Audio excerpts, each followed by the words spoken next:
Welcome, guys. If you can't hear me, please let me know. Let me just pause the recording. Nikishma, Nikishma, go ahead. Okay, I'm doing it now. But if you are a group that's presenting, we want to see. We want to see you. We want to see we want to see the presenter. All right, Danielle. Welcome to Caribbean Thought. This is the second. We started at 7 or 6 Jamaican time, 7 the US time. We took care of some secretarial stuff. Sorry, some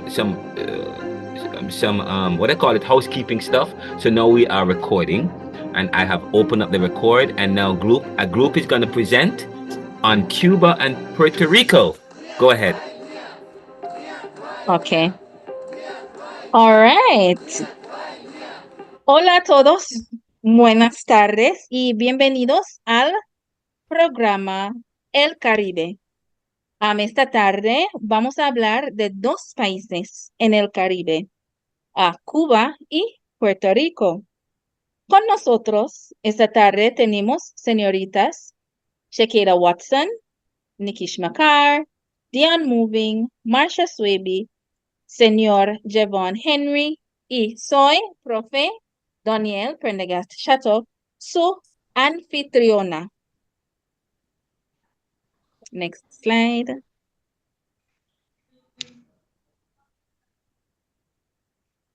Next slide, Nikishma. Next slide, right, muy bien. All right, so, no, back to the first one, to the introduction. Cuba y Puerto Rico son dos islas del Caribe y ambas son muy ricas en historia. Ambas fueron alguna vez colonias de España, Spain, y formaron parte de los Estados Unidos después la Guerra Hispanoamérica. Lola Rodriguez de Tíos has a verse that says, Cuba y Puerto Rico son como dos alas de un mismo pájaro. Reciben flores y balas en el mismo corazón. They receive bullets into the same heart. Entonces, mucho para aprender esta tarde con nosotros. Next slide. We start off our discussion this evening on Cuba and Puerto Rico, looking at el estatus socioeconómico de los dos países. And para presentar, tenemos señorita Shakira Watson. Shakira, bienvenida. Good evening, everyone. So I will be doing the socioeconomic status of Cuba and Puerto Rico. Next slide, Nikishma. 6.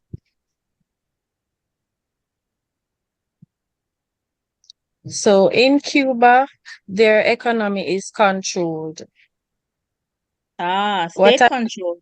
Yeah, what do we mean by that? What do you mean by state control? So state control is where the government plays a predominant role in managing and directing the economic activities of the country. Interesante. While in Puerto Rico, the economy is service-based. ¿Y qué es eso? What does that mean? This means majority of the economic activities and employment is centered around provision service rather than the production of goods. So it's mostly healthcare, finance, tourism. Okay. Bueno. Cuba, education and healthcare are more prioritized, while in Puerto Rico is grappling high levels of unemployment. For Cuba, the U.S. embargo has severely curtailed commerce and investment, limiting access to markets and financial resources. While in Puerto Rico, the growth has been stunned by natural disasters. However, the country has developed a potential to develop a strong economy. And how can Puerto Rico develop this strong economy? You're the expert. How? Puerto Rico can develop a strong economy by leveraging its unique assets and address structural challenges and implement strategic initiatives such as promoting tourism and attracting investors and investment. Estoy de acuerdo. I agree with you. Next slide, Nikishma.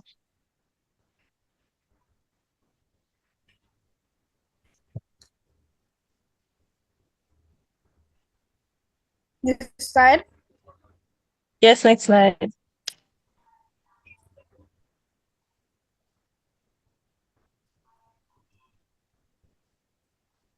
Number 7, 7.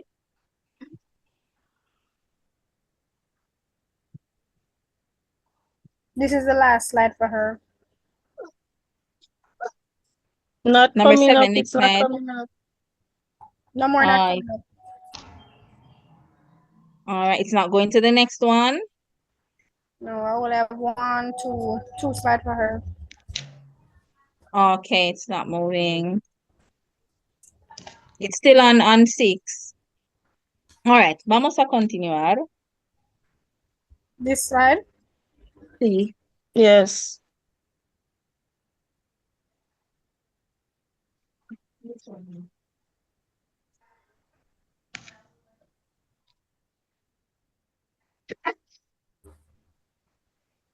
This is the slide that you want? It's not coming Yes, up. number It's 7. moving slow. It's not coming out. Hold on, let me stop sharing and share again.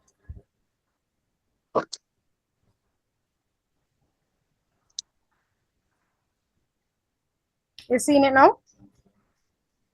No. Still on 6. This is 7. All right. Okay, right there. Mhm. So in Cuba, the agricultural sector is a very important sector. Why is that? It's because Yeah. 20% of the working population does agriculture, as 30% of the land is for cultivating crops. While in Puerto Rico, their resources are limited. What are the limited resources? What do you mean by the resources All are right. limited? So limited resources in Puerto Rico are human resources. This is because of migration, agriculture, because they don't have enough land to plant on. They have lack of mineral deposits, so that limits mining opportunities and the aging of infrastructure. So that causes a limited of resources. In Cuba, Ah, Cuba's Cuba's biotechnology industry is renowned for its innovative approach in developing vaccines and medical treatments, which are exported globally. While Puerto Rico transitioned from a manufacturing-based economy to a service-based economy. Also, agriculture makes up a small part of the GDP in Puerto Rico. You okay. may ask what is GDP? It is the gross domestic product, which is the total monetary value of all the finished goods and services produced within the Puerto Rican border in a specific time period. Okay, and thank you so much for that, Shakeda, on the socioeconomic context of Cuba and Puerto Rico. We now move on to our religious and spiritual practice expert. En Cuba, yo sé, los cristianos celebran el nacimiento de Cristo en diciembre. Hay una oración, así como la Semana Santa en abril también. Now, to look at, next slide, to look at the religious and spiritual practice of Cuba and Puerto Rico, we have Señorita Nikishma Carr. Good night, everyone. You can see a slide? Yes, Sí, yes. yes. Okay. So today I'll be talking about the religious and spiritual practices. For Cuba, Senorita, which originated from Africa, colonialism popular in Cuba. They also practice Christianity, Roman Catholics.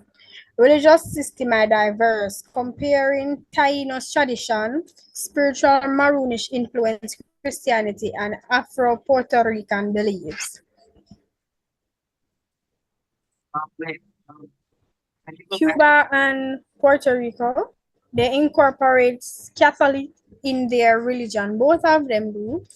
I think that it is that Puerto Rico practice more Catholicism than Cuba, but Puerto Rico is mixed with some spiritual. They believe in their religion comes mostly from their ancestral beliefs. So it's whatever their ancestors believes, that is what they practice mostly, not of what they know, but what like a tradition. They practice mostly tradition, which is believing in spirits and ancestral spirits and all that. So the most notable religion is Catholicism, and this is what both Cuba and Puerto Rico practice, but Puerto Rico mostly lean into Christianity and ancestral beliefs. Okay, okay. Muchísimas gracias. Thank you so much, Nikishma, for your insight on their spiritual and religious practice. We now move on to the demographic of both countries, and this will be done soy cubana, and I will be looking at the demographic of Cuba. Dion, I brought Dion here this evening. She'll be looking at the demographic and some other areas as it relates to Puerto Rico.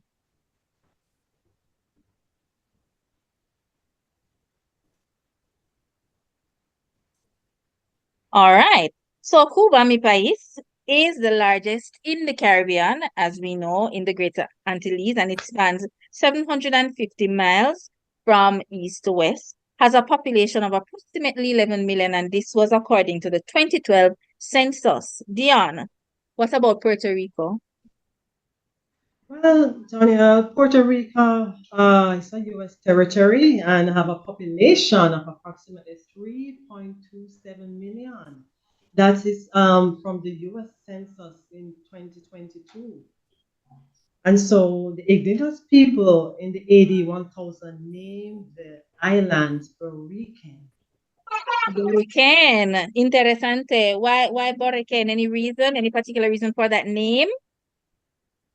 Well, I guess, around 8600, the Arabs left the island. Maybe because they had, combined with another culture, or they had been, killed or killed by sickness in the AD 1000. And so the indigenous people, they took charge of that island, and so after that, they named the island Borican, and which is commonly said to mean land of valiant one. This is where the name, for Puerto Rico, Hurricane came from. Okay, okay. Okay, understand. Let's now look at their racial and ethnic makeup for both countries. Very good. Right. Next slide. All right. So Cuba, racial and ethnic composition for Cuba is influenced by both the Africans and the Europeans, because remember we said before that they were a colony of Spain. So their population is comprised of four major ethnic groups. We have the Afro-Cuban, the mulattoes, the mestizos, and white Cubans. For Puerto Rico, Oh, well, Daniel, guess what? Well, Puerto Rico is a triracial country. It's a mixed nation with more than one, nation together. The largest ethnic group is the Afro-Puerto Rican. Many Puerto Ricans consider themselves to be of mixed Spanish European descent. Interesting facts that we are learning about both Cuba and Puerto Rico. Let's look a little bit on the history of both countries.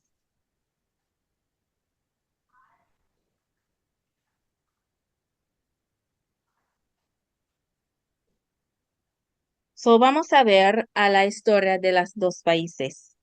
So, For Cuba, I know the Siboney and the Guanahatabe were the first people to live in Cuba. And then we had the Tainos from Venezuela, came to live there, and then followed by the Africans who were brought there during slavery. And Cuba gained its freedom in 1902. Quite interesting. So in Puerto Rico, the Spanish took over the island in 1508 and imported slaves all the way from Africa. There was the British ban on slavery, resulted in slaves attacking Puerto Rico. Canary Islanders inhabited the island, and such caused a lot of attack on each other. All right. Next slide. So that was a little bit on the history of Cuba. Now, as we have heard and seen, these two countries, Cuba and Puerto Rico, these two countries have come a long way in terms of their history and their overall development. We'll now, looking at Las Dos Países hoy, both countries today, we have Senor Javon Henry. Good afternoon, colleagues, and I will continue to share this wealth of information about Cuba and Puerto Rico. And we will, in doing this, I'll be touching on three main areas. We'll be looking at their position today in terms of their economy, their political system, and their culture. Now, in terms, when we speak about Cuba, their political system today, it took 3 phases for them to move from where they were to where they are today. Now, the first phase began with electoral reforms which took place during the period of 1992 to 1993. And this saw the Fidel Castro government introducing some reforms such as the use of the US dollar and privatizing small businesses. So that was what took place in 1992 to 1993. Okay, and I know we have the constitutional reform as well in 2018. What happened there? Right.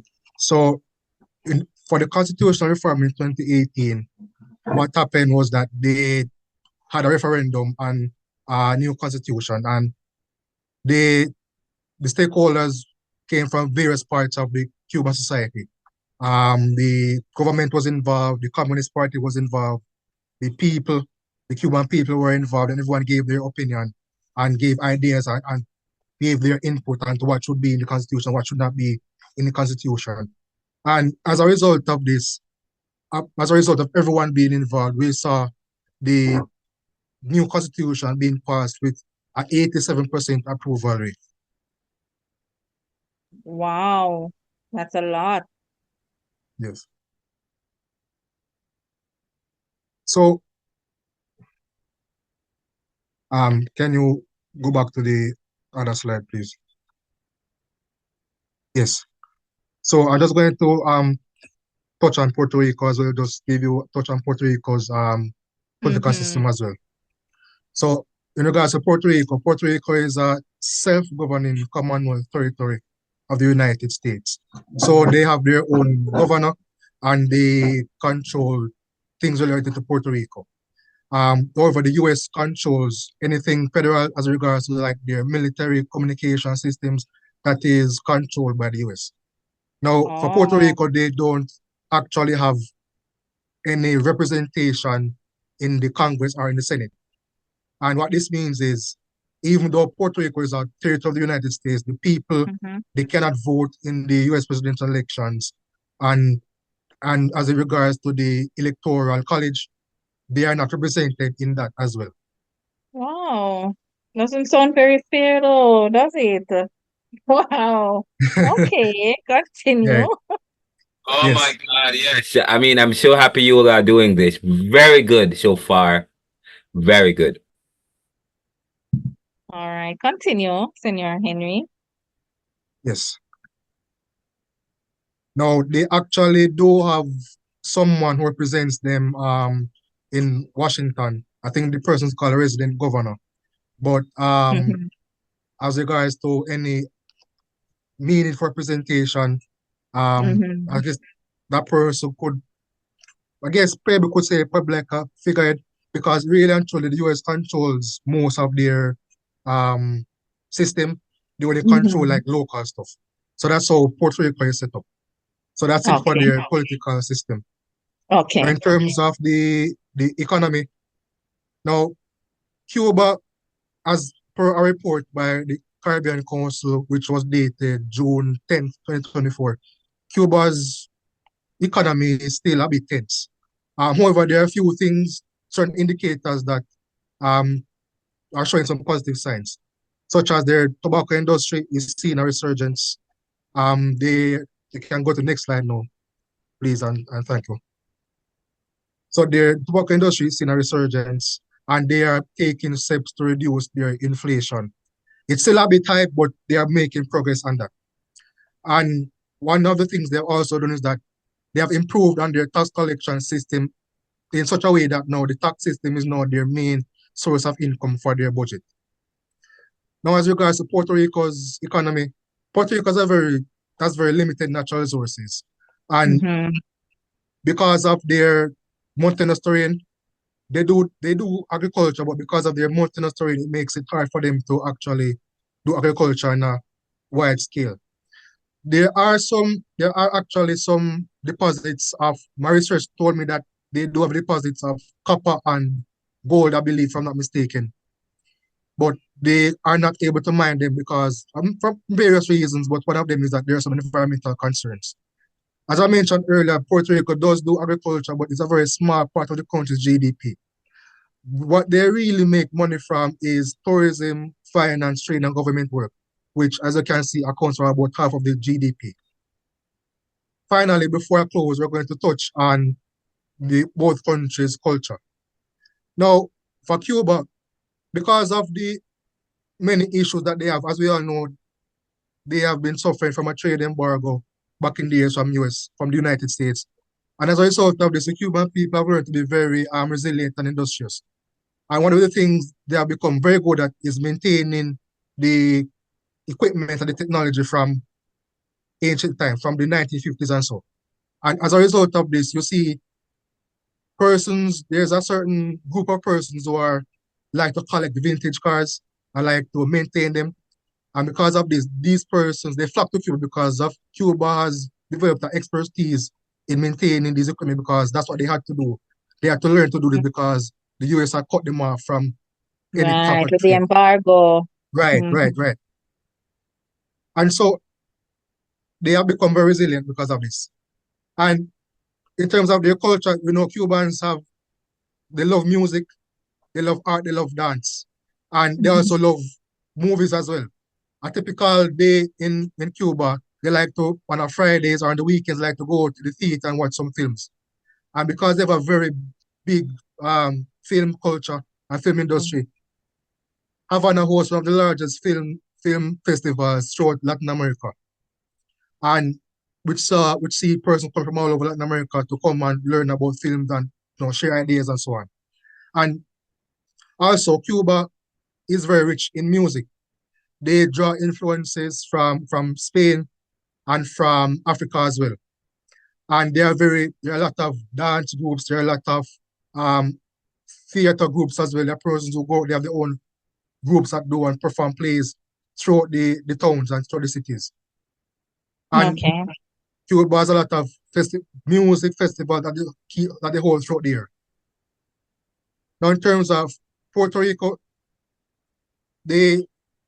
Puerto Ricans, even though Puerto Rico has been heavily influenced by the US culture and tradition, they do have a lot of malls, they have a lot of US chain restaurants, they have a lot of fast food restaurants, which is popular among the young people. But Puerto Ricans, there are still a group of Puerto Ricans who prefer their traditional dishes, which is like rice and beans, plantains and beef, chicken and pork. So that's just a little snapshot of what both territories are like today. All right. Muchísimas gracias. Thank you so much, Javon. And we will move. I told you, viewers, listeners, lots to learn about these two countries. We'll now move to our final topic for this evening, and this will be on the major thinkers. We look at one major thinker from each country, one influential, one important person in these countries' history. And to do this, we have Senorita Marsha Swaby. Good evening, everyone. Yes, so my part is to look at the major thinker, and we might ask the question, who is a major thinker, right?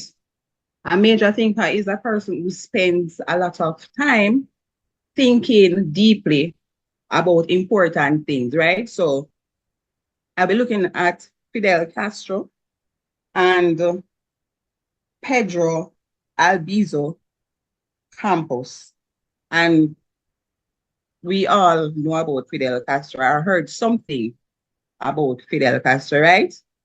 So Fidel Castro was born on August 13, 1926, in the southern part of Cuba. He studied law at the Harvard School of Law. In 1947, he was involved in a failed attempt. Havana. Thank you, sir. Havana School of Law. Thank you. In 1947, he was involved in a failed attempt to remove General Rafael Trujillo. I hope I call that word correctly, sir. So that yes, that's fine. But you also have a Spanish speaker on your group that can also help us with the Spanish. Come on. Sí, correcto, sí. Okay, all right. So a failed attempt is one that someone is in something and they're not successful, right? So that's the failed attempt. You try something and you fail. So he tried to overthrow Rafael Trujillo. All right. So in 1952 to 59, he led forces to overthrow the then Cuban president Fulgencio Batista. Right? And on July 26, 1953, he was imprisoned. And he spent 15 years in prison. He was released and fled to Mexico with his brother, Raul. On December 2, 1996, he returned to Cuba, where he then became their political leader in 1959 to 2008. During that period, he officially handed over to his brother, Raul. He made Cuba the first communist country in the Western Hemisphere. I will now look at Pedro Albizu Campos. He was born on September 12, 1891 in Ponce, Puerto Rico. Ponce. Yes, he attended the University of Vernon and also Harvard University, where he studied chemical engineering. He joined the Puerto Rico National Party in 1924 and became its president in 1830. And in 1950, he was incarcerated. Wait, hold on. He became president in 1930. Sorry, my glasses. 1930. 1930. He was incarcerated, which caused a riot in Puerto Rico. He then protested the political repression of the Puerto Ricans, and his life work has had a profound impact on Puerto Rico politics. All right. Thank you so much. Gracias a todos. Hemos aprendido mucho sobre estos dos países, Cuba y Puerto Rico. Nos vemos en la próxima semana. We'll see you all next week. Thank you for listening. Cuando hablaremos otros países en el Caribe, when we look at other Caribbean countries. Good evening. Thank you, everyone. very good. Very good presentation. Very good presentation. I loved it. You guys did an exceptional job. I love the layout of it, how you guys took various parts of it. Very good. I won't give you guys we won't ask any question except, of course, we said that Cuba is controlled, Puerto Rico is service. We know when you study political systems, we know about democratic socialism, mixed economy, state planned. So when we talk about control, we talk about state planned economy or communist economy. Puerto Rico, you said service, but what is service? I mean, what are we talking about? Is it a capitalist society? When this society is service oriented on agriculture, they're talking about dependent capitalist state, and they depend heavily on aid. Cuba does not rely on aid. But we'll talk about that later but it's quite interesting. Fidel was a communist. Cuba got independent in 1959, but just so you know, they got independent in 1959. The first leader was Fidel Castro. Fidel Castro. CLR James talked about Fidel Castro in the video that we played.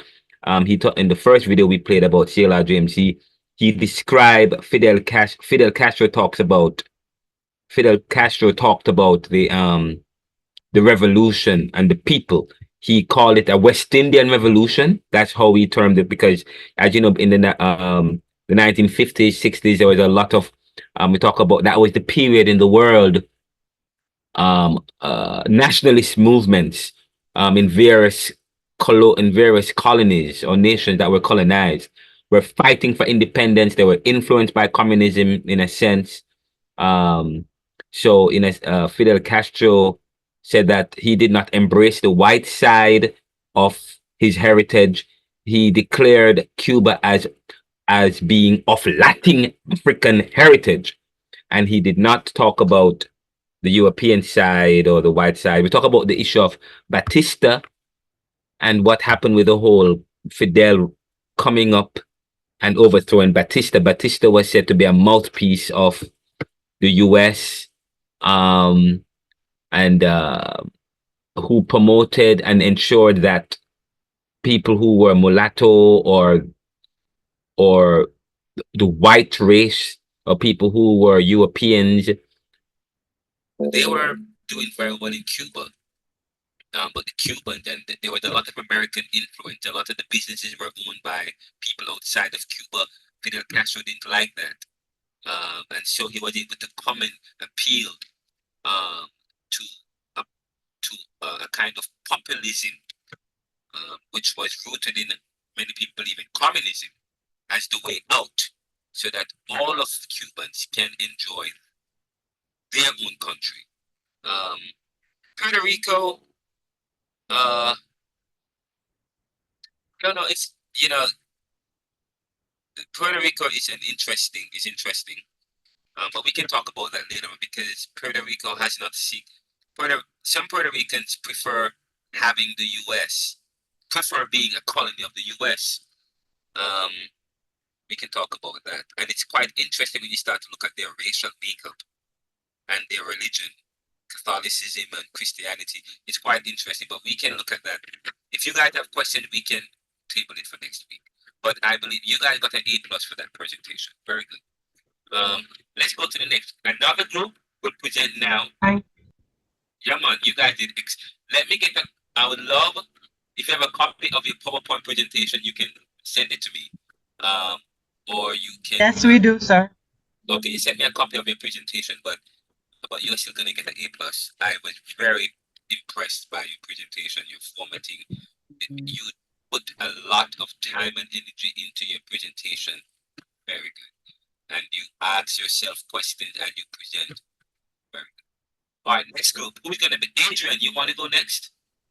Yes, sir. Adrian Group will be going next. Yes, sir. Yes, This sir. is the last group for today. Next week, Wednesday, we will continue. I have a visitor that was supposed to come this week, but I'm gonna have him present on Monday. Share on Monday. So Wednesday, the other groups will finish up. So go ahead, Adrian. Your group can go ahead. Fabian? Yes. Lancelot? Andrew? Okay. Share, Fabian. Fabian's going to share. So go ahead, Fabian. Give me a moment.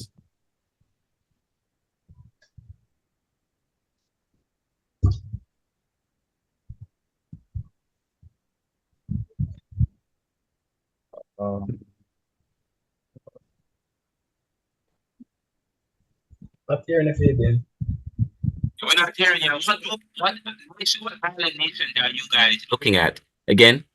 Haiti and Dominican Republic. Oh my God! Ooh, yeah, yeah. Okay, Haiti history is very complex, but yes, go ahead. Yes, sir. As I said, my system is a bit slow, so I'm opening up now there.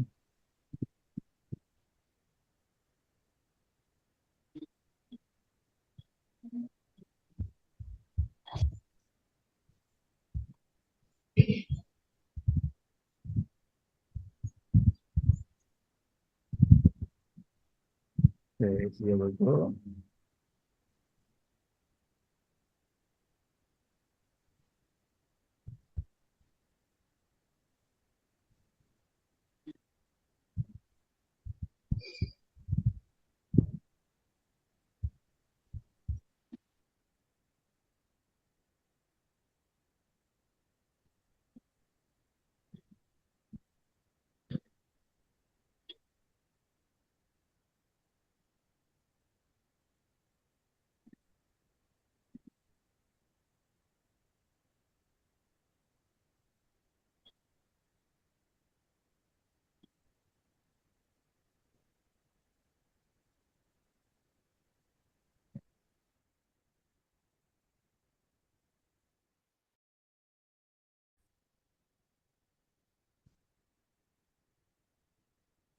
Are you guys ready? Is anybody talking?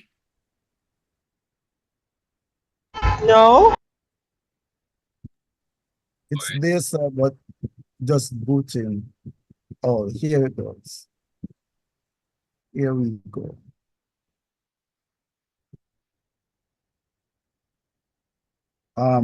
Share screen.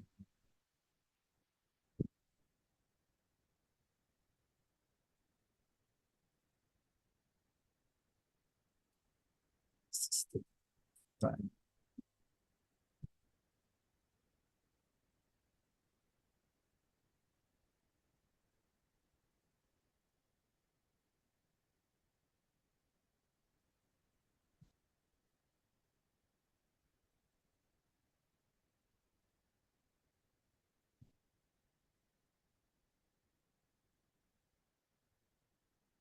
It's I'm not. going to, all right, I'm going to share.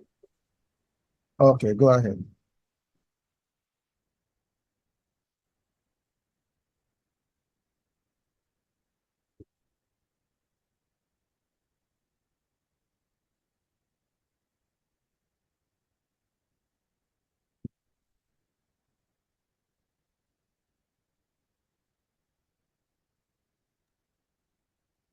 Is your screen frozen? Fabian, you're already sharing. Okay. So you're seeing the screen then? No, it's not up yet. No, you have to stop sharing so I can share. Okay. Let me.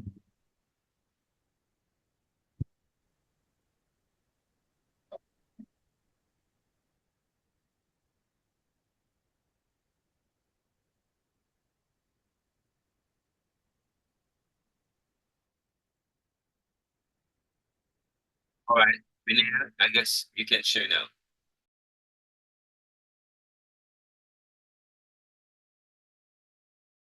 All right, I'm in Vivinia, and wow, this is beautiful. I can see why you had a problem trying to share because this look bossy and nice. Thank you, sir. Thank you. Okay, so good evening, colleagues and sir. we'll be presenting on Haiti and the Dominican Republic. Next slide, Viv. So the group members are Fabian Mitchell, Andreen Reed, pin up yours truly, and Adrian Barrett, Vivinia Douglas, Lancelot Sims Jr.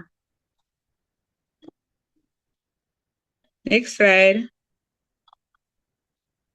So the history, Haiti and the Dominican Republic, they share the island of Hispaniola. This is where Christopher Columbus colonized. When he first came to the Caribbean, this is where Christopher Columbus established his first European settlement in 1492. The island was once known as Santo Domingo during the colonial past. It was also called Haiti and Quisqueya by the Aboriginal people, that's the Taínos. Next slide. Before European settlers arrived, the Arawakan Taíno tribe lived on Hispaniola. These Arawakan Taínos were killed by diseases which came to the island when the Spanish colonized it. Next slide. Haiti is in the west of Hispaniola. It is an independent country in the Caribbean, which was initially claimed by Spain, but later granted to France. Well, here it's lightly stated that it was granted to France. It was a war that ensued, and France won that section of the island. So Saint Dominique, the French colony of Haiti, was the richest during the French colonial era. At this time, they cultivated sugar and coffee. Haiti's history is notable for its successful slave uprising, 1791 to 1804, Toussaint Louverture. He was the person that dealt with that situation. But later on, one of my colleagues will be talking further about him. But for you to note, you need to note this, that Haiti, they were the ones that had the successful slave uprising. Next slide. The Spanish East, that is the Dominican Republic, they're in the east of Hispaniola. It was more mulatto and white than Haiti. It passed anti-Black and anti-Haitian laws after Haiti's control for 1822 to 1844. So in the Haitian had control of the whole island of Hispaniola during this period because of the whole revolt and everything. Yes, they had total control of the Dominican Republic and their area, the Haiti, right? So Haitian nobility reflects French colonialism,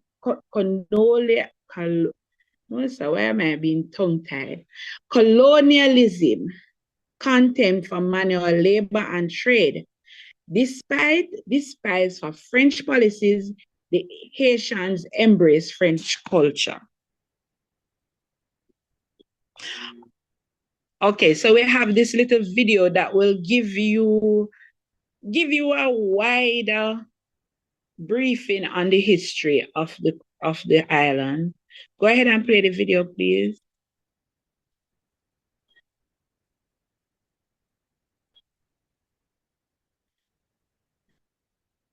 Viv, go ahead and play the video.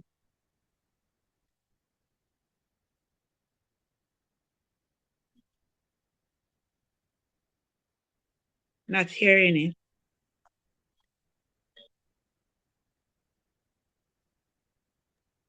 Press play at the bottom left. Let me try again. I unmuted.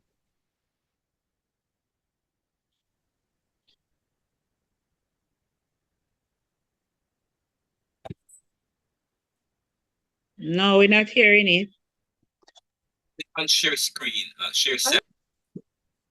Share sound. share sound to go to where you have the three dots, and then there's something that says share sound. Right at the option you have recording caption, then you have share sound. I think it's because you have to click on share sound at the. But you have to do so in Zoom. Okay.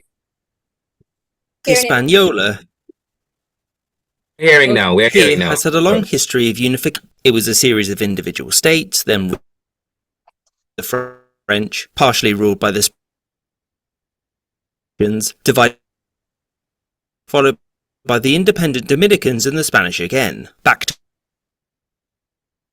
Americans before again settling down into the two modern states of Haiti and the Dominican Republic, which raises the question, why couldn't the island stay united? So when Europeans first turned up to the island, it was divided into a number of chiefdoms, which the Spanish Can you go then back? conquered. The beginning. Afterwards, the entire It was island breaking up. Yeah. Go back to the beginning. Yes. Yeah.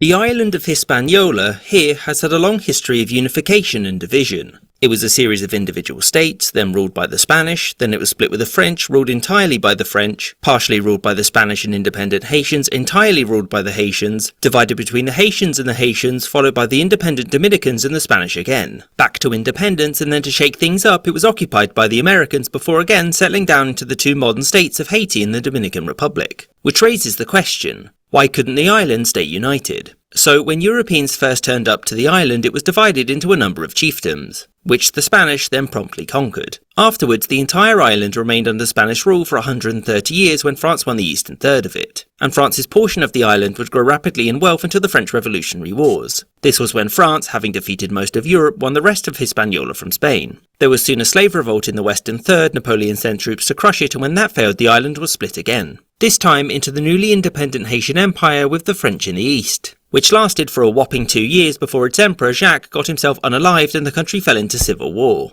The two stayed divided until 1820 when the Northern King died and the Southern Republic led by Jean-Pierre Boyer reconquered the rest. By this time the French had been kicked out of the eastern portion of the island with the Spanish back in power. And after this there was a long-standing period of peace and rebuilding, and just kidding, the Haitians invaded and Boyer declared himself dictator for life. Boyer ruled over all of Hispaniola for the next 20 years. He paid an indemnity to France in return for international recognition of Haiti's independence, and he kicked out all of the white landowners from the east of the island. Except for the Polish, that is, they were cool. Boyer did very little to unify the two parts of the island culturally, and many in the east saw themselves as a wholly distinct people from the Haitians who now ruled them. And thus it was time for a calm discussion. By which I mean armed revolution. Boyer fled in 1843, and in 1844 the Dominican Republic declared its independence. The two would remain separate thereafter, with Haiti briefly becoming an empire again and the Dominican Republic falling to a Spanish invasion in 1861. This was because the United States Monroe Doctrine, which forbid Europeans from retaking their old colonies, was somewhat harder to enforce at this time. It didn't matter though, because the Dominicans soon revolted and kicked the Spanish out, and both parts of the islands remained as independent republics thereafter. That was until the early 20th century. Haiti was still paying off its debts to France from the Napoleonic era, and combined with expensive wars and general mismanagement, the country had become quite poor. Haiti's issues meant that it couldn't repay some of its debts to an American bank, which meant that it was time for intervention. The United States invaded the country in 1915 to force through debt repayment and protect American interests there. The next year, the US-friendly Dominican government was overthrown, and since US Marines were in the area, in they went. Both nations were thus occupied and run by the same country until the US left the Dominican Republic in 1924 and Haiti in 1934. And thereafter, both Haitian and Dominican independence was restored and Hispaniola would remain divided. I hope you enjoyed this episode, and a special thanks to my patrons, James Bisonet, Kelly Moneymaker, Sky Chappelle, Corsho Wolf. Okay, thank you. You can go to the next slide. So we got a brief, well, it was more comprehensive than what we had before, but it gave you a lot of information as to why the two countries are divided even though they share the same island. Okay, so currently, Dominican Republic, the High Court revoked the citizenship for Haitian and migrant workers. So they are still at war, not war like before, but they are still at odds with each other. Because as was said in the video, that the Dominican Republic thought themselves superior to Haiti. So they're still having this tension between them. And then now the Haitian president decided to make a canal that Dominican Republic does not agree with. And later I'm going to show you something as well that's happening here in the two countries right now. Not right now, but currently. So tensions resurface after goodwill eradication. Court revoked. Hello, go back to the next slide, please. The one before. Yes, thanks. The court revokes the citizenship for children of illegal Asian workers because they keep working in the Dominican Republic. That's the Haitians. Because as was said in the video, the Haitian part of the island remained poor because they had to be paying back the debt to France. So they keep going over to the Dominican Republic to earn a living and stuff like that, right? So the reclassification of migrant workers. So, you know, from going back and forth, they're going to intermingle and they're going to have relations with the Dominican Republics and stuff. So this is saying here that the children that they have from these unions, they are saying that they are illegal. They are not supposed to be in the Dominican Republic either. And logically, that's what they know. They only know the Dominican Republic. So the reclassification of migrant workers as they are in transit. So they are no longer migrant workers and like they have any legal standing in the country, but they are in transit. So no need to stay. Go back to Haiti when you are done. So the Dominican Haitian children's migrant status and discrimination. Dominican-born Haitian children face fear and discrimination due to migrant status. Next slide, please.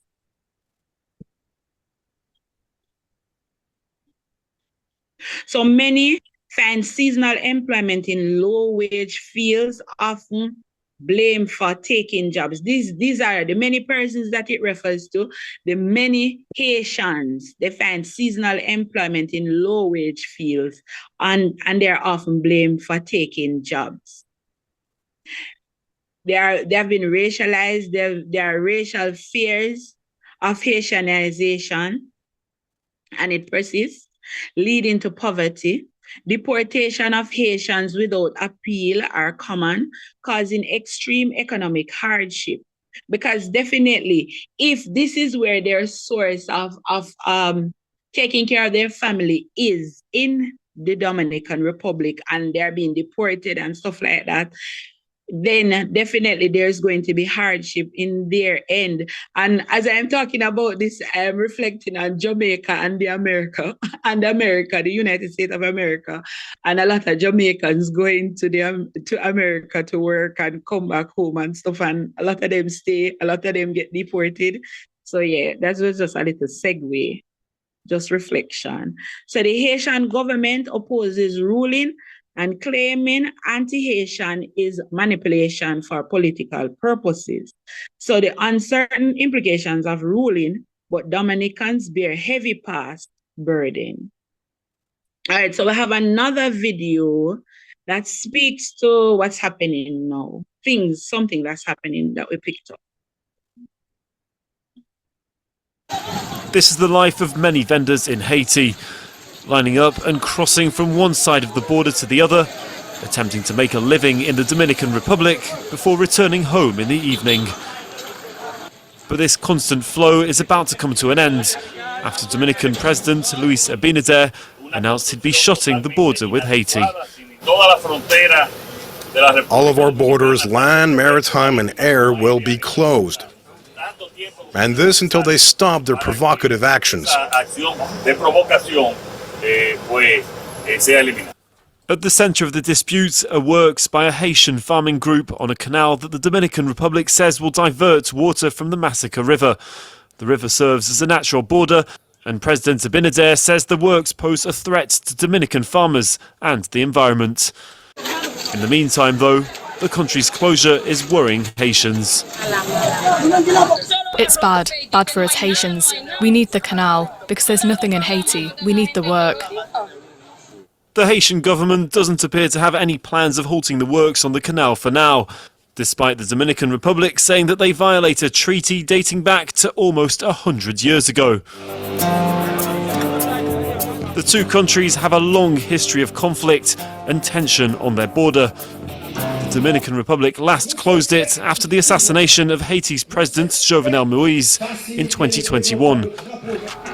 Since then, it's begun building a 200-kilometre wall, while tens of thousands of Haitians and people of Haitian descent have been expelled in recent years. The border closure is set to be yet another blow to Haiti, which remains one of the world's poorest nations, as it struggles to contain a major rise in gang violence.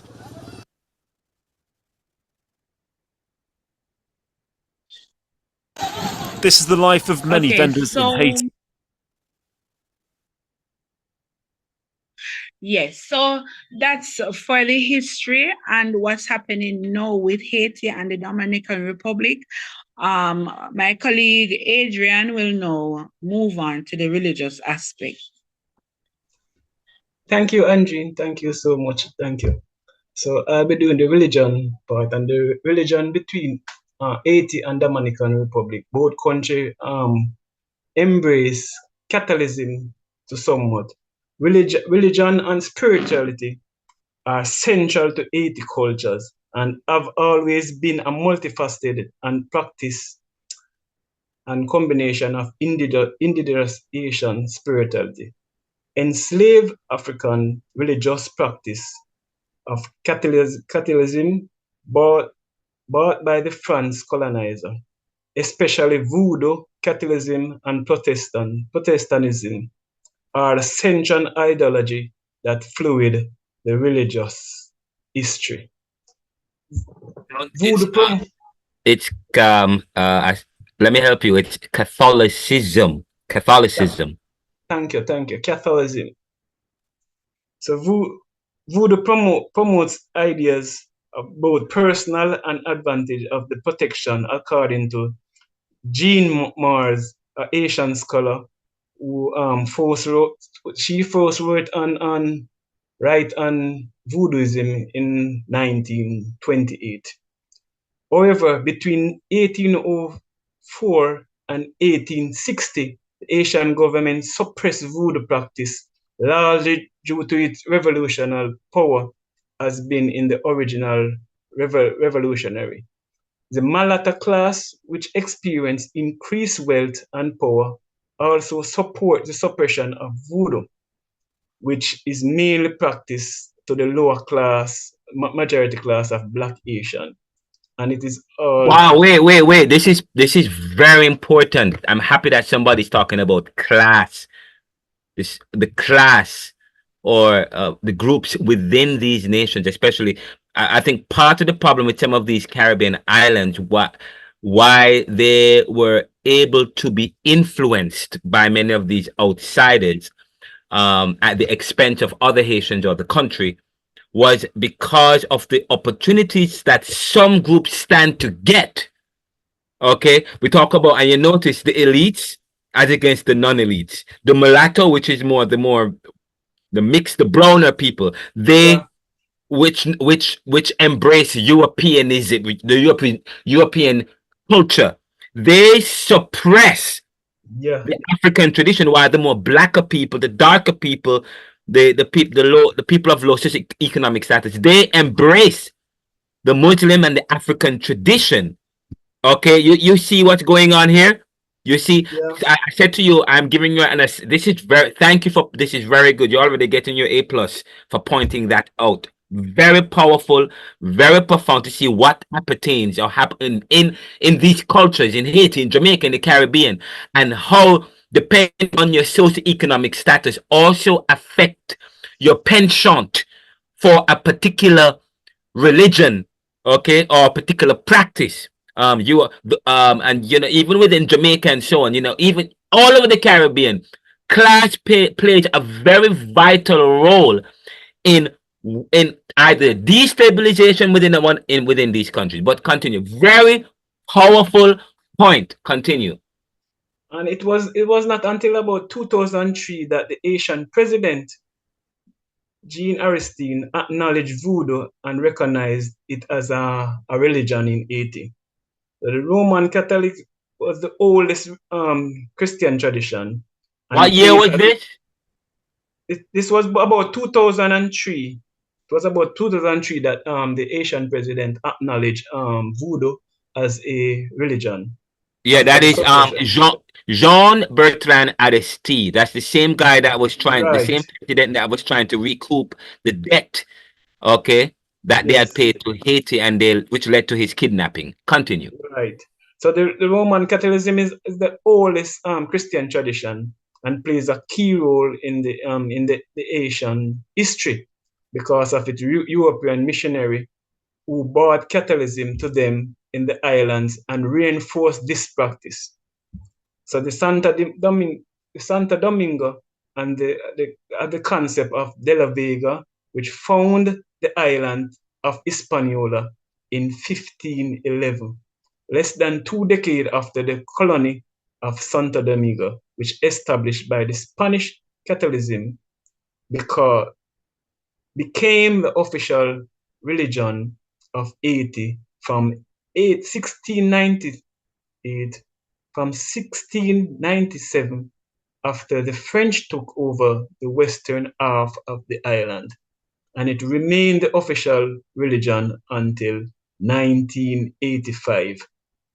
Since the 1970s, there has been a rise of Protestantism evangelism in Latin America and the Caribbean, and the trend can be seen in Haiti as well. So the Protestant evangelism provide a way of the believers to experience God, especially through use of lively music and exuberant worship.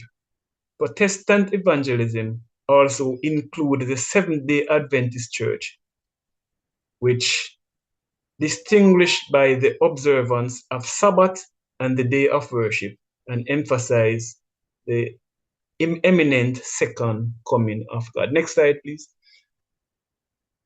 And so we see voodoo playing a crucial, a pivotal role in the religion of Asians, and that they inherit this kind of religion from the African, mainly the Tainos, and so we see they do embrace this religion. Next slide, please. Hold up, don't go. I have to correct something. If I have to correct it because this is also aired, and we don't want the wrong information going out. Tainos aren't Africans. The Taino people are like the Arawakans and so on and so. We talk the Indians, the native people, the indigenous people in the Americas, especially in the West Indies. They were called the kind of American Indians or Arawakan. They were Taino people. So the Tainos, but the tradition, the voodoo tradition was inherited from the African side. Part of that stems from Dottie Bookman, who himself could read the Quran, who was exposed to the Muslim tradition before he came to Haiti, and he went from Senegambia to Jamaica in the 1700s, and the late 1700s he went to Haiti, and he is credited to have helped to influence the voodoo there. But continue. So next slide. So no, that's the wheel, the one before that. That's the one before that.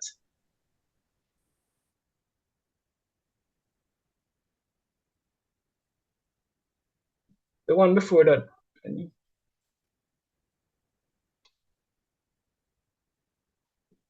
The slide, we don't have the slide with the I'm not seeing it. Okay.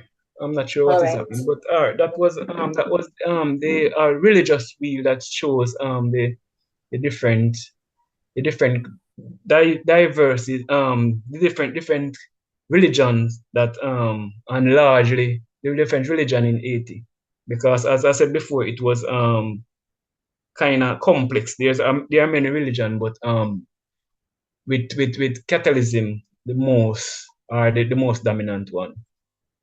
Thank you. We now move on to the demographics, where we have our colleague Fabian. He will be presenting on that. Thank you. Thank you so much, Adrian. We will now be looking at the demographic of Haiti and the Dominican Republic.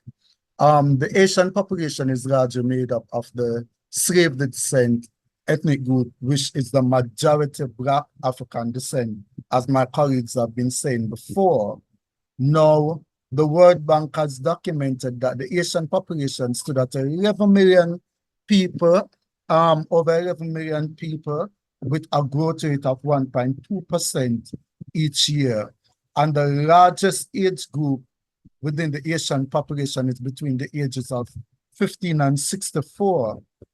The gender distribution according to the population is that 5.85 million are women, and another 5.7 million are men, according to Statista 2024. It is important, though, to note that demographic factors have direct and indirect effects on prices, poverty, and conflict risk in Haiti. And we can see that happening now, where conflict arise based on the density of the population there. Now, the demographic population of the Dominican Republic, the CIA had indicated that the Dominican Republic population has a mass of 10.8 million people. The gender distribution consists of 5.4 million males as well as 5.3 million females. The population is, according to the CIA, has been broken to the following ethnicity, whereby the majority of the ethnicity is mixed at 70.4%. The Mestizo India, as Sir talked about earlier, those are coming from the lineage of the Taino, stand at another 50. I don't know where them get this 50 yet, because it doesn't break down into the entire 100%. But these were the statistics we drawn from the CIA website, where Murata is 12.4, Black 15.8, White 13.5, and others 0.3%. So basically, that is what we have seen, where the Dominican and the Asian demographic are concerned.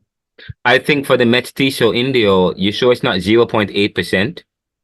It should be, sir. 0.8, yes. That 5.8, 58% is not correct. Right.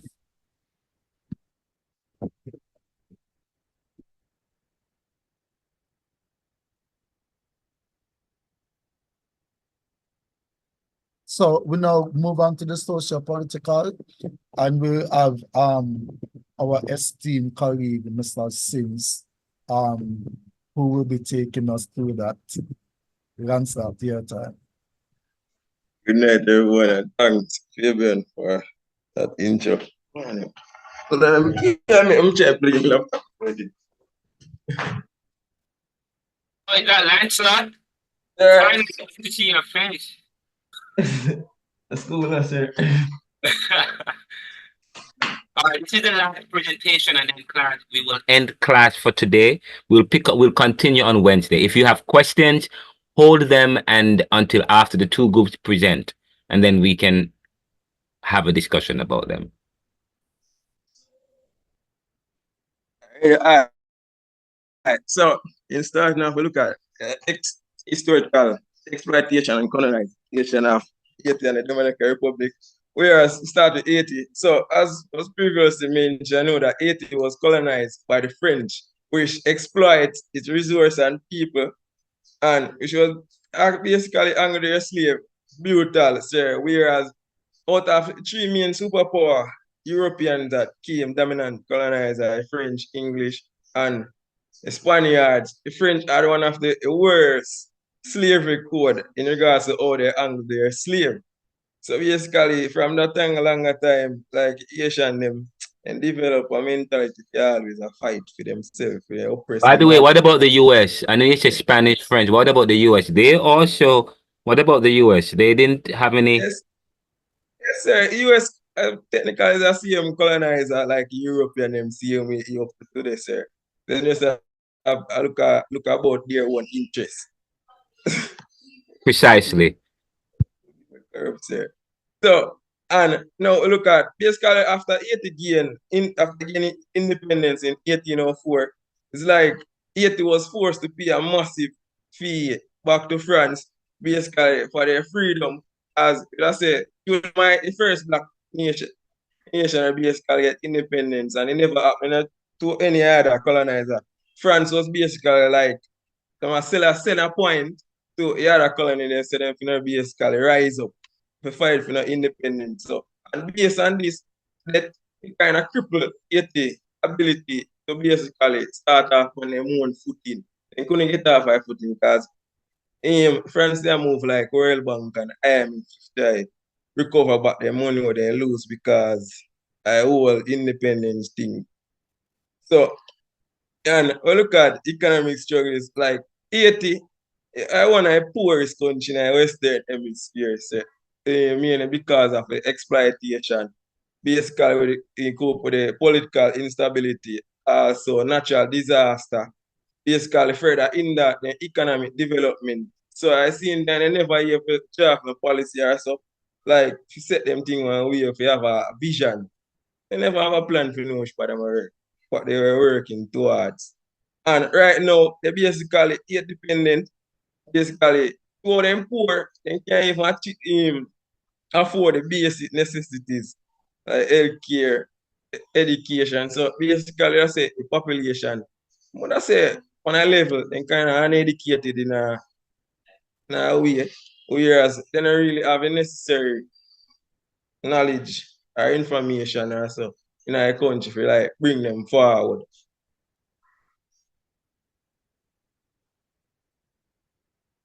And the next thing, look at political instability, where chronic political corruption erode trust in the governmental institution. Because even when you look at it mentioned by Adrian before with the Cut you classes. for a second. Can I cut you for a second? I don't want to sound discriminatory or I don't want to be negative as it relates to Haiti. I want to be fair to Haiti. Haiti is, no country is uneducated. However, compared to other countries, they have higher levels of illiteracy. You talk about the illiteracy, yes? The number of people are able to read and write and so on. It's that's all. So compared to other countries in the Caribbean and the world, they have high levels of illiteracy. Okay, continue. Or low levels of literacy. Continue. Thanks for that correction, sir. In that way. So basically, with the corruption and regards to classes in regard, we have the elites and lower marginalized. So basically, the corruption is like a politicians who are more centered around greed instead of looking at I say, looking at the country's benefit. They're more like to full up them pockets here, uplift themselves, meanwhile the general population and so on. And next thing, look at governance issues. So at the same time, due to the whole political instability, it led to frequent changes in leadership and weak political structure, which led to a lack of consistent policies and reform. So at the same time, due to changes in the office, everybody were going to office going with a different ideology as to what were the objective or goals that they want to achieve. And due to the frequent changes, it's like nobody never stay in power for too long to really establish a solid plan as to where to uplift the country in general. So now we look at social inequality, whereas marginalization, the rural and urban poor, women and certain ethnic groups, as previously mentioned, it consists of a lot of groups, face significant social and economic marginalization, whereas due to their class, they weren't given the privilege to be a part of certain groups basically look down upon them and say, oh, look for class them. Class each other, say who better than who. See and go back to elites and people. So at the same time, they basically basic service like healthcare, education, and clean water are often inaccessible due to majority of the population.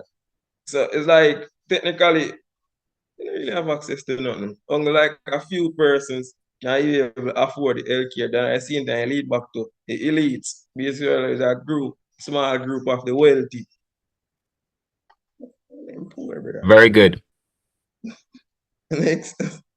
And now look at the Dominican Republic. Based on the ethnic and racial tension, whereas the anti-Asian sentiment.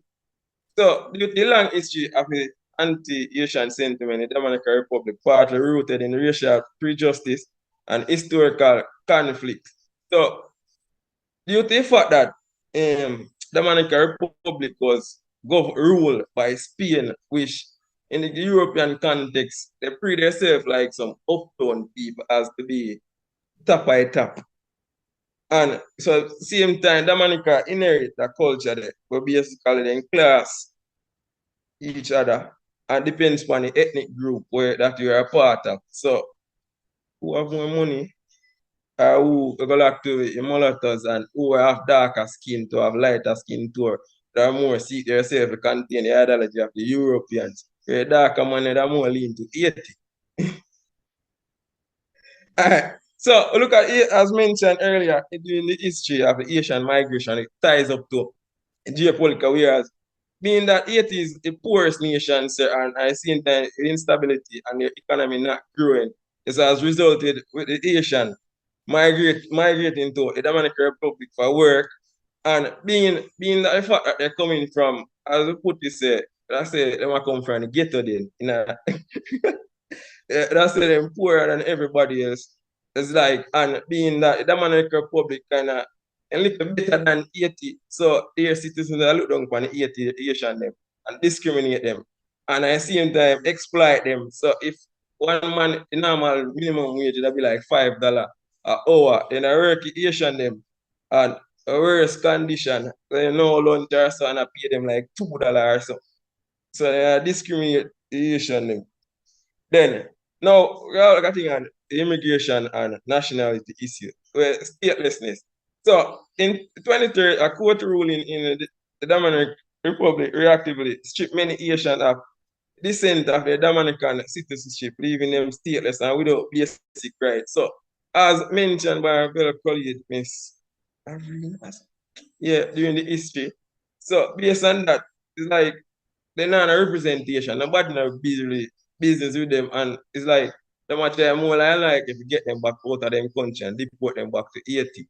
Same even regard to in comparison with with the USA, basically with their duty immigration thing. It's like I must say immigrant never come in and come take over them country, so at the same time they want to get them out of the country and send them back where they come from because they can use up for them resources. So they come back here. Deportation. I get them out of the country.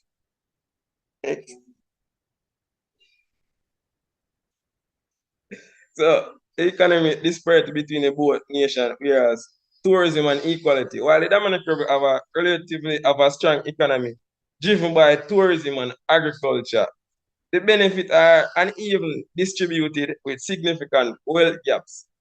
So when I look at it, due to revenue coming out of the country, yes, but I see that due to the whole hierarchy within the country, basically structure.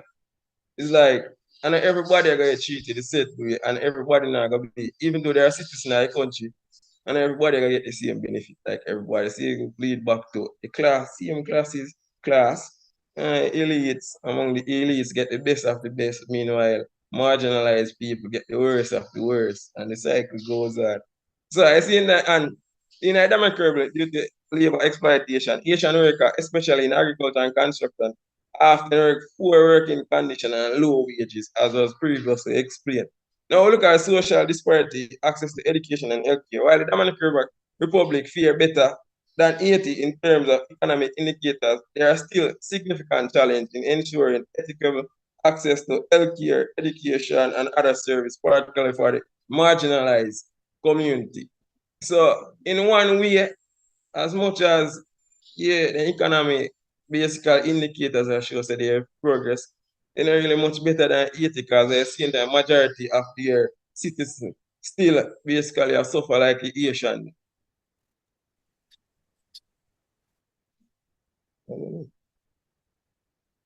So now look at the sheer environmental change where due to deforestation and natural disaster, both countries are vulnerable to natural disasters which are exacerbated by environmental degradation and climate change.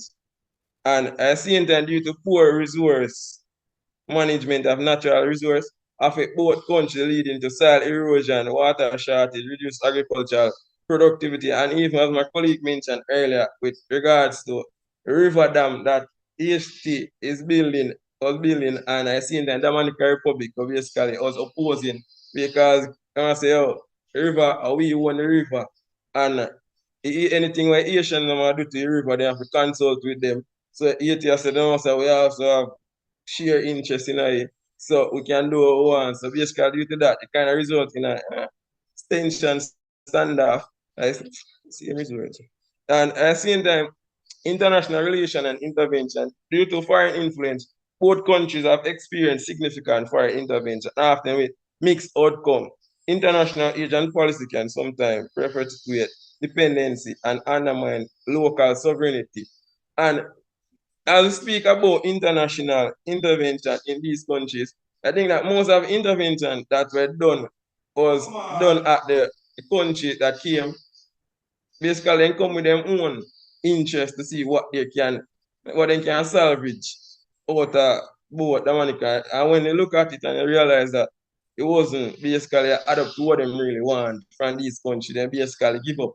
And particularly Dominican Republic talk about Rafael Trujillo, I don't know if you call the name right, but it's like he was a dictator of the Dominican Republic from in the 1930s coming up, and it was basically during, even though Dominicans, person from Dominica basically generally hate Asian them, but during this man of dictatorship, it's like thing just take off to one different level. Yeah, so basically the whole anti-sentiments take off on a bigger platform basically is now during that time basically increase. And basically, and the global economic policies and trade agreement often disadvantage this country, reinforces economic vulnerabilities due to a lot of corruption that basically be happening in these countries, kind of, and the international stage, a lot of a bigger country, them like when I G7 and so, then basically they don't really have trust in if they send it to the country, they don't really have trust. They say, oh, it's a aid that got do what they really intend to do. So basically, on a general landscape, Haiti doesn't have that much international trust. I should put it more. Meanwhile, the Dominican Republic have a better image on the international world. Well,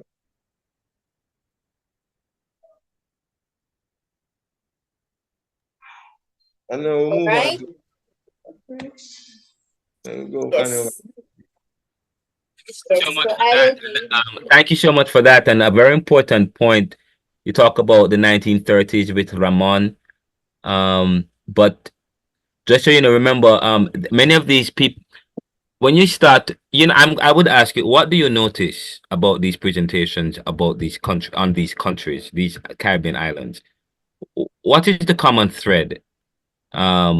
So when you observe something, when you do research, you observe. You're looking for patterns. You look for patterns, or you look for you look if there's no pattern, but you look for a thread or a common theme. What is the common theme? What's the thread? That's a question that for you guys to ask. But I wanted to make the point that when you look at what's going on between Haiti and DR, Dominican Republic at one point, especially under Ramon, the dictator, they called themselves white, or they didn't want, or of white or of European heritage. They didn't want anything to do with Haiti. and by extension, anything black. Please remember, many of these leaders come to power on a platform of populism, using various tools to get to the next level. When you start to look at the social class within Haiti and DR and so on, there are some people, the mulattoes and those of a higher, the elites have a lot to gain if they continue to curry favor from one of the post-industrial countries. And so that served the interest of those outside. That has helped to create the problems we have. The next thing, the idea of going it alone. And when you start to study nationalism have this weird, one of the characteristics of nationalism is a kind of going it alone. A lot of Caribbean, and if you look at Caribbean in the 1950s, before they decided to get independent, there was a discussion among the Caribbean nations about creating a federation, a West Indian federation. But then afterwards, they dismantled that and they all wanted to go it alone. That has served to prevent these islands from competing internationally with bigger countries, because the kind of independence, the kind of economy that they needed is one that would benefit from a unity, so to speak. But no, they wanted to do it alone, go it alone, because each Caribbean island or each individual group within the island, they wanted to curry favor and to hoard on wealth to themselves at the expense of the other peoples, and allow the Europeans and post-industrial countries to use this particular issue to drive a wedge between these peoples in these places. I mean, if Dominica and Haiti was more united, some of the problems that they have, they'll probably be able to overcome. If the Caribbean was more united, if we had one nation, maybe it would have been better for us. But we decided to go it alone and to fight our own problems, each island individually. That has helped to stall the independence and the freedom. But we can talk about that later on. All right, influential figures. All right, everybody hearing me? Yes. All right, so I will highlight the contributions of two significant figures from Haiti and from Dominican Republic.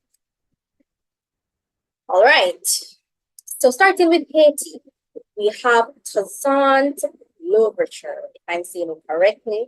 So he was born in 1743. And according to the National Museum of African American History and Culture, Louverture was a pivotal leader during the Haitian Revolution, as you can see here, right? So his leadership was instrumental in the successful rebellion against French colonial control, which led to the abolition of slavery in Haiti and also set the stage for Haiti to become the first sovereign Black republic in 1804. Now, some of you might be wondering, how comes he died in 1803 and Haiti was established in 1804? Well, even though he died in 1803, his efforts and leadership were crucial in the revolutionary movement. And Louverture's influence extends beyond Haiti, as his efforts in abolishing slavery, it set a precedent for abolitionist movements worldwide. Right. Another thing that I'd like to mention is that his leadership inspired other colonies in the Americas to pursue their independence as well. And his innovative military strategies are still studied in the military institutions globally to this day. Right, let's go to Dominican Republic.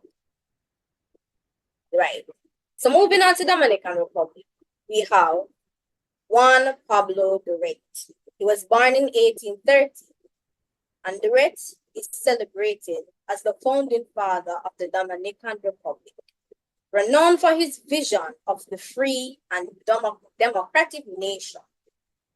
So he played a crucial role in the La Trinitaria movement, which sought to liberate the Dominican Republic from Haitian rule and establish it as an independent state.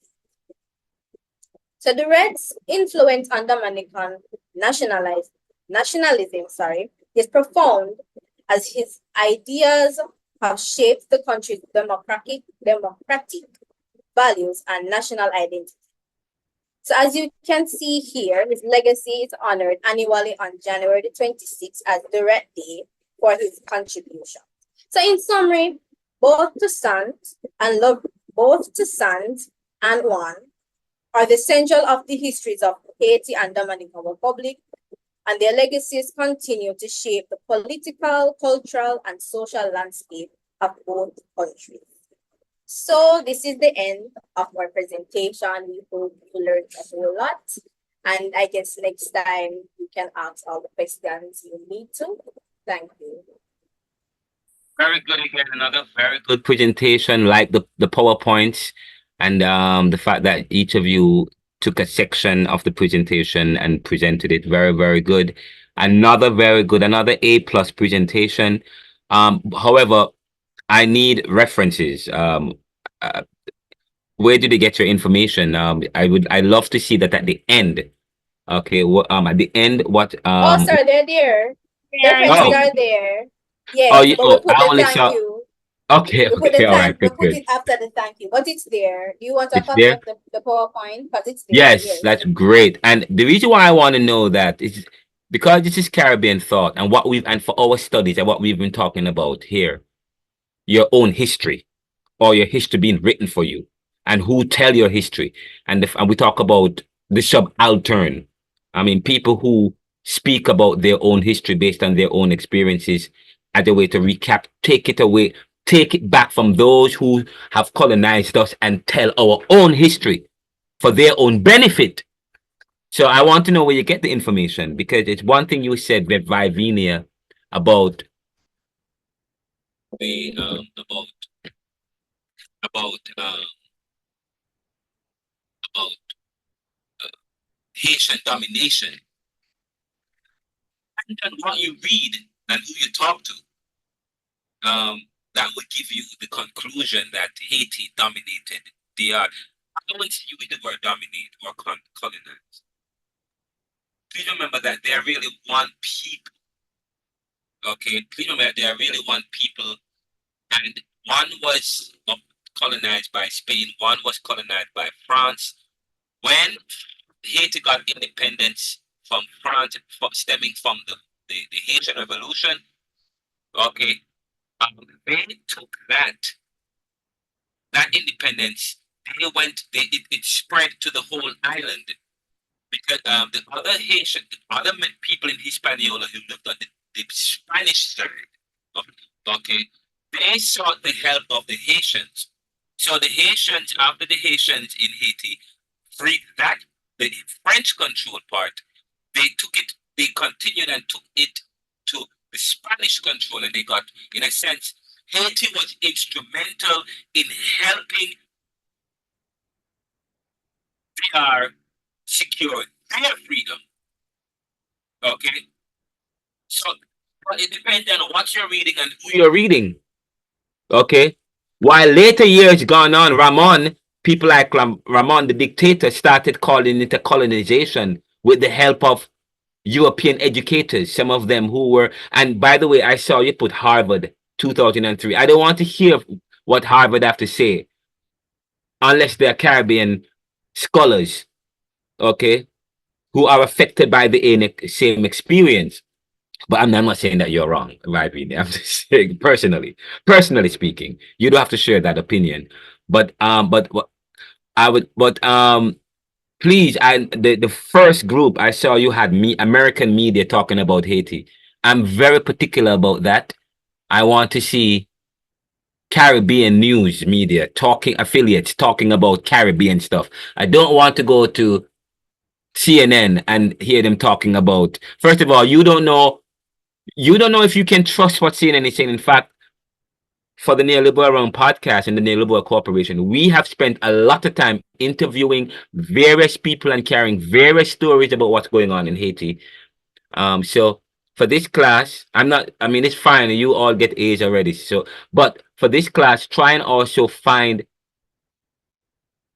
books from the subaltern.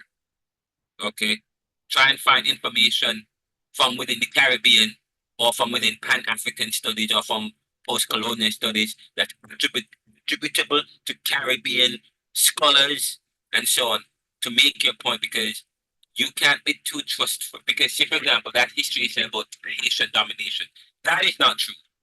I'm going to share a video next week in class after you both have presented, which is also in Caribbean. If you go to my channel and go to the last semester that I taught, January 2, the last semester 1, whatever, the last semester Caribbean thought, I played a video with you. I'm going to share it with you in this class for Wednesday that talks about a revisionist history of Haiti. Okay, there are those who use this issue about Haiti that serve their own interest. It was Haiti, as I said, Haiti has been maligned. They have been used, abused, accused. I'm telling you, when Haiti has also served the interest of so many people in the Caribbean, they have helped Dominican Republic. Okay, and there are those who, and then when they, and there are those who want to malign and tell a different story. Okay, so I'll share that video with you. But outside of that, though, very good presentation, very, very good. I like what you guys have done so far, so very good. We're going to stop here for now. We'll pick this up on Wednesday when the other two groups will present. And then and I will also provide a trace of the Caribbean for you. The Caribbean history, a timeline of Caribbean history. I'll present that if we have time after the two groups have presented. That's it for class. Thank you guys so much. It's now 8:30. Great. I wanted to finish early so that we can have you guys. For those of us who haven't presented, you can present. I'm gonna have the video. The last two videos will be available to you guys. All right, guys. Any questions before we wrap? Before I let you guys out? Sir, not question, but just to commend the groups that have presented tonight. They were very, very good presentations. Come on, very good. I am impressed. Very good. And can I tell you? And I told you about how I do course outline and how I do. Okay, it is you guys who created the assignment. I asked, well, I mean, we had a discussion, the class together. We had a discussion about what do you think about us doing that? And then you guys said, yes, let's do that, sir. Great. That's beautiful. That's how we work together. This is the 21st century. Okay, we work together. All right, learning is not an empty jug where I'm pouring into you. You guys come with stuff. You are very educated. You guys are intelligent. All of you have different levels. So that's great. And we were able to create an assignment together, create this, and you guys are doing an exceptional job. This is powerful. Take care, guys. Have a great one. And God bless you. Thanks, sir. All right, sir. Take care of yourself.